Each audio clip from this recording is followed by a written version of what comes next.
recorrido. Sean todos bienvenidos y los dejamos con nuestros guías. Oh, veo una vela. Ella tiene 4 patas de cada lado, con eso serían 8. Lechuza no vino porque estaba enferma, así que solo les voy a mostrar su hábitat. El águila es muy inteligente para cazar.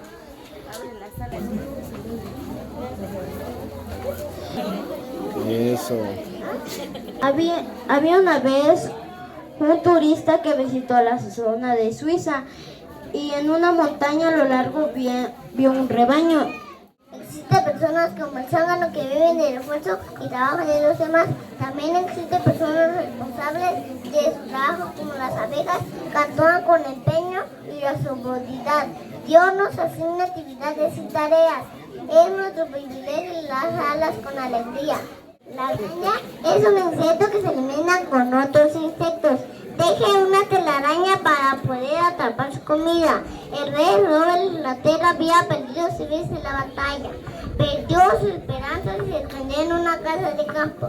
Una mañana el rey observó una araña de su tela sobre la viga del techo. 6 veces la araña fracasó porque su tela principal se rompía, pero el séptimo intento la araña venció y pudo asegurar los hilos de su tela. El rey al ver esto se reanimó y fue a pelear la batalla por 7ª vez y venció. Si tenemos la capacidad de realizar nuestros sueños, no hay temor al fracaso, perseverar en el esfuerzo y en la fe puesta en Dios.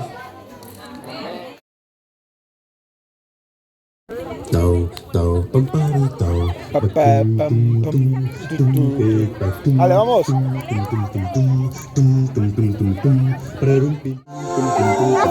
mira, Jarocho, aquí, ven. Por acá.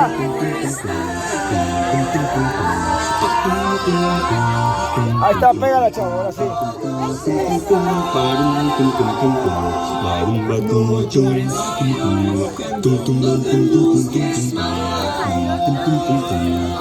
Génesis.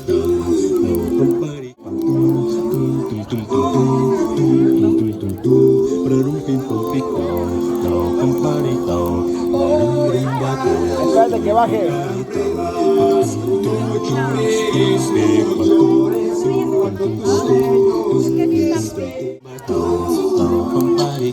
Te ayudo.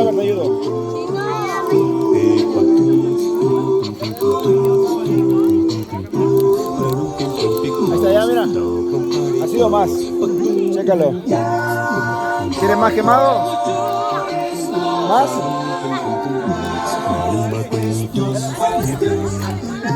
A ver, te ayudo.